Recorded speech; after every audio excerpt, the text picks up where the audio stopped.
Excellencies, distinguished guests, it's a privilege and fitting to give this talk in Abu Dhabi, a place where geopolitics, economics, and markets have long been part of the same conversation.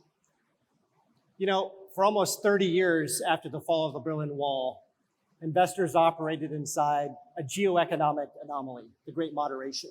It was a time of improving fiscal discipline and central bank credibility, monotonically declining interest rates and inflation, expanding trade, technology, and capital across borders, all underpinned by an ideological convergence that made geopolitical rivalry almost seem obsolete. We've exited the anomaly. We've reverted to the historical baseline, what I call the old normal.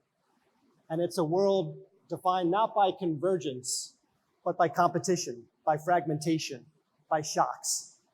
And in this old normal, the anchors of the Great Moderation are being set adrift by 5 new structural forces that are really providing an echo of the long sweep of history before 1990 and have reshaped the global investment landscape. First,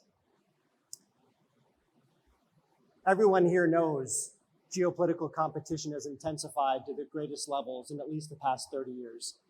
It's my contention, though, that because today's great powers are mostly nuclear powers, the risk of mutually assured destruction is channeling direct conflict away from the battlefield and into the arena of economics, where confrontation isn't existential. We're in an age of economic warfare. This isn't speculation.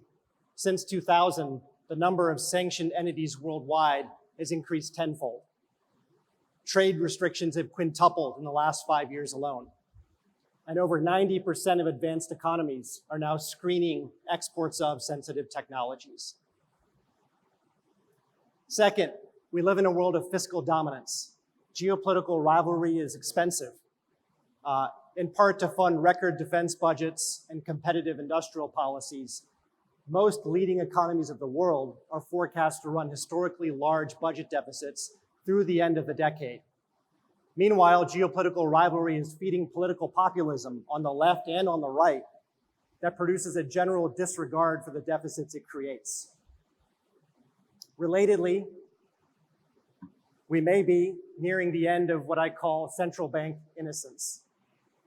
As political authorities demand low borrowing costs to fund strategic priorities, monetary policymakers are being subordinated to fiscal imperatives, with predictable impact on inflation-fighting credibility, term premia, and interest rates.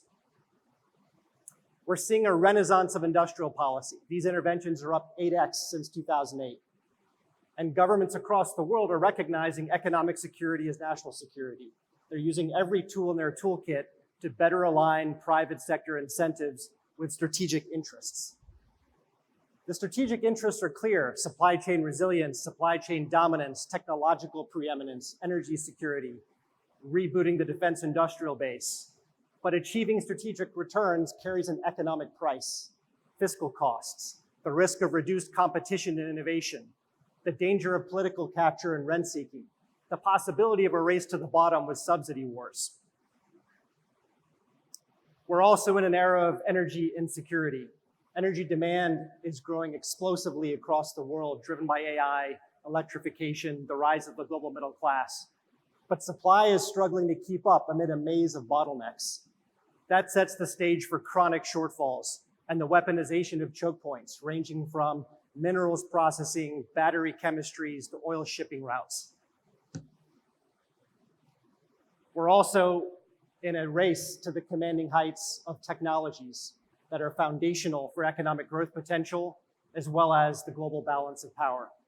Already, the surge of AI CapEx is the largest as a share of GDP other than the railroad build-out. And make no mistake, this is a geopolitical race, not just in AI, but also in quantum, semiconductors, synthetic biology, fusion, all manner of general purpose technologies.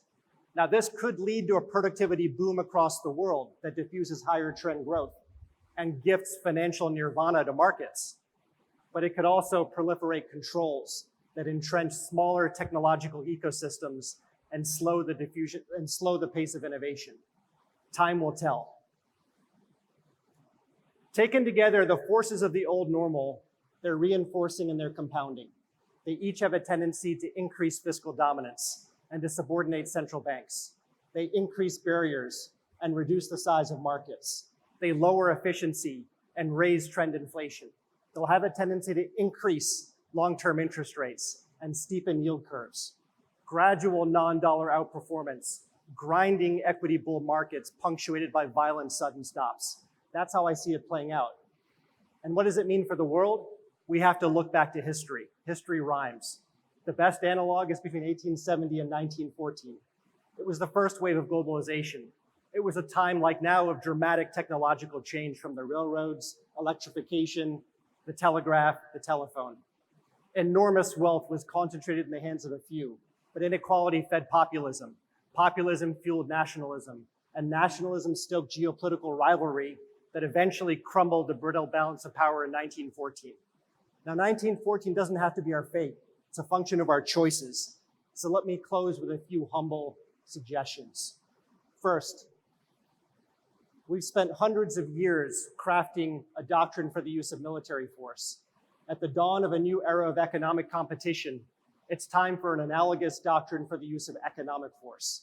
Limiting principles for why, how, where, and to what extent we use economic weapons. Not out of altruism, but out of enlightened self-interest to avoid an uncontrolled escalation that leaves every country worse off, especially the most powerful.